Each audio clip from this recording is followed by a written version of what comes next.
Aloha everybody, what is really good? Today is August 5th, 2019. We got another RuneScape update for y'all. Today we see the start of the Summer Escapes month-long events. Without any further ado, let's jump right into the video. Let's go. Cats is the illest. What you talking about, Willis? Alright guys, so the Summer Escapes is, as I said, a month-long event where each week of the month we'll see benefits to different areas of the game. Very similar to like the winter weekends, except extending for the entire week instead of just the weekends. So we're going to quickly go over just the gist of each week. You could pause at any point in the video to look at every specific detail if you wish, but there is a lot, so we're going to try to get through this as fast as possible. So to start off, and is currently in game right now, is week 1, the Summer Skilling Bonanza. Now this will last till August 11th, and every non-combat skill will receive a variety of boosts and buffs. These are very similar to what you've seen in the weekends previous, so if you're familiar with any one of those, then you know exactly what to expect here. Obviously woodcutting, mining, agility, etc. As I said, all non-combat skills will have some kind of boost or benefits in some form or fashion, so there you have it. The following week will be Combat and Slayer. This will run from the 12th till the 18th. This will give you things like a chance at rare drops, extra charm drops, 1 Mazcab raid a day, and so on and so forth. Week 3 we see dedicated to Elite Dungeons and Dungeoneering. So this will be from August 19th to the 25th. With this you can expect things like lore books on Elite Dungeons being twice as common, Slayer XP increase, extra ancient scales or draconic energies, and for Dungeoneering you expect things like no experience penalty upon death and double tokens. And the final week will be Anachronia week. This will last from the 26th till September 1st. For this week, you can expect things like a 50% chance of extra hunter marks, 50% more XP from Irby Werby, 10% increase to codex pages as well as agility XP, and so on and so forth. Now, in addition to this, they're also having extra bonuses that will go on during the weekends themselves. These are things like double reroll clue scrolls, double skill outfit fragments, Metaphos rep, Thaler, Slayer points, half boss instant costs, and a chance of mystery boxes when skilling or killing. Now, in addition to all of this, throughout the entirety of the Summer Escapes event, that means all 4 weeks, you can expect the following benefits to player-owned farms. 10% chance of breeding, 5% chance of shinies, 10% happiness and health, double item yield, 10% beans, and increased rates of animals from combat, as well as honeycombs being 50% more effective. That is it for the gist of the Summer Escapes. With that, we're going to move over to the patch notes and see exactly what's been changed there, so let's go ahead and check it out. The following changes have been made to Anachronia. A broken square of water has been fixed. Overgrown isles will now correctly state that they are obtainable on Anachronia within the woodcutting seal guide. Typo fixed when trying to bury a carnelian treasure chest on Anachronia. Some black triangle have been removed from the fire pit in the Hunter Lodge. The flags on Anachronia buildings will now wiggle with the wind. Join Fred Lodestone teleport will now work for the Anachronia Lodestone. You can now start a big game hunter encounter with bait in your beast of burden. Fixed an issue that was causing the dinosaur hunter achievement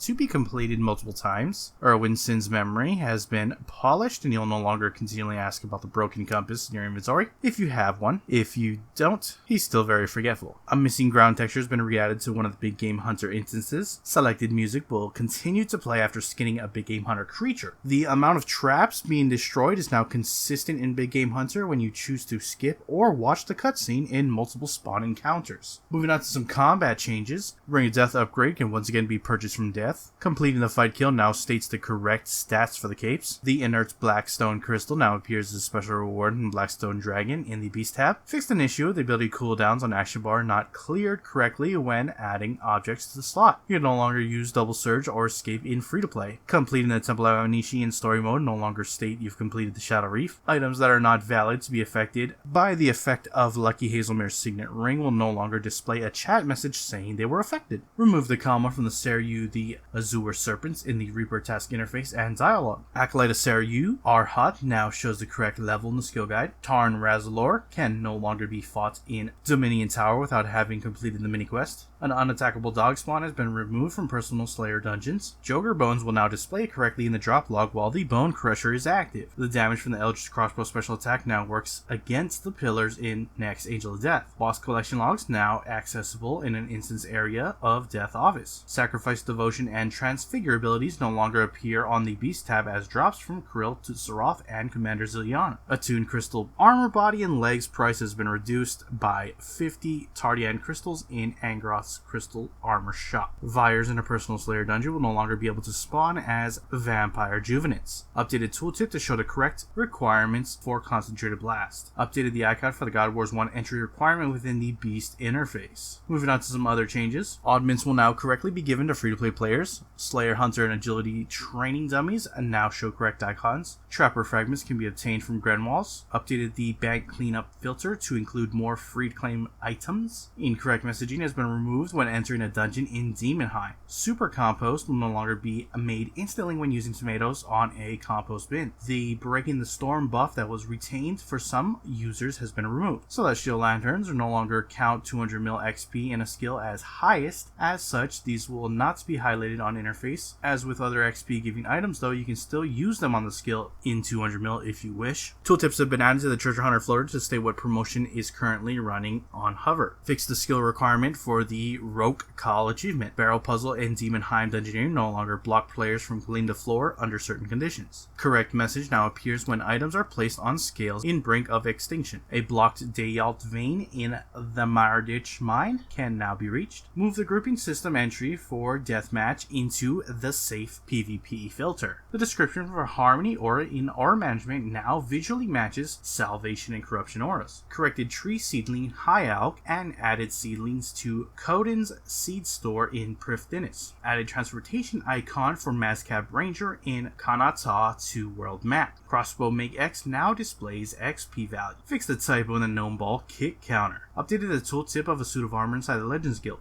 Dark Beasts are now bored of imitating Ganodermic beasts and once again sound as expected. All runecrafting pouches now show a consistent capacity format. Miraculous Treatment will now work on dead groutweed. Added blocking to some mushrooms near the elf camp. Fixed a typo with rock slugs. Remora's Necklace will now teleport to White Knight camp in free-to-play. Fixed an issue where Prayer Brawling Gloves were given incorrect XP under certain conditions. Don't Bury This One achievement path now states the correct price of the Iron Hatchet. The cancel button for the Vinesweeper store now functions as expected. Added blocking to a bridge in the Underground Pass. Item tooltip will no longer visually transfer stats to items or objects in the background. Advisor Grimm will no longer talk about noted furniture when offered other items. Fixed an issue with the Crystal Hatchet clipping outside of the worn inventory slot. Updated the message that appears when attempting to sell an animal while already having the maximum number of beans. A couple of rocks within the empty throne room are missing blocking. This has now been added. Players who have Sliske stuck standing next to Virago can now correctly interact with him. Player-owned farm extreme skilling potions / flasks can now be used in the potion reservoir. Players that already own Mackers in their pet interface can no longer reclaim a duplicate pet for the pet shop owner in Taverley. Fixed an issue where players were unable to complete clue scrolls if another player was already fighting wizard NPCs triggered by the clue scroll. Moving on to some quest fixes. Unfiltered a message for the Recipe for Disaster freeing Pirate Pete. An issue preventing the player from starting the Tears of Guthix quest has been fixed. Master Questscape Teleport to Legends Guild now respects the location toggle option chosen from the Cape of Legend. Fixed a map issue in the cave during the Royal Troubles quest. Can now use a Fugu on Laniakea to trigger the end of Helping Laniakea mini quest. You can no longer start the Evil Dave's Big Day Out before completing the Recipe for Disaster freeing Evil Dave quest. The Bar Crawl mini quest is now listed before Scorpion Catcher in the timeline sort of quests, since it requires completion of the Bar Crawl. Fixed a typo in the Witch's House quest journal. Completing one small favor quest now correctly states that you receive an Adamant Stone Spirit instead of an Adamant Ore. Fixed an issue where Elemental Workshop 3 had the wrong amount of reward XP displayed in the quest journal. Fixed the click boxes of the Pernicious Parrots and Tenacious Toucans. Fixed an issue where you can get stuck in Barbarian Assault waiting room under certain conditions. Fixed the typo with the auto disassembler info window. Cannibal Jadinko is correctly named in the Jadinko wording interface. System broadcasts will now correctly allow you to open any links attached to them while in the lobby. The Treasure Hunter out of the keys screen has been graphically updated. Smooth out animation when mining in the Clan Citadel. Capitalize the world wakes in the requirements message for Mask of the Automaton. A line of text shown when opening a coffin in the Branches of Dark Mare is no longer displayed dismissed immediately. And a couple of text changes. Strikeworm should no longer be partially blocked by the profanity filter. Neither should Werby, and a grammatical error has been corrected in the Got to Go Around It achievement. And that is it for your patch notes. Links to everything discussed in this video will be down in the description below. Head on over there, check it out if you want. With that, I'm gonna wrap up the video. If you enjoyed it, hit that like button. If you're not subscribed yet, hit that subscribe button if you want to stay up to date on all things RuneScape related. With that, I appreciate you watching. Mahalo. I am out. Aloha.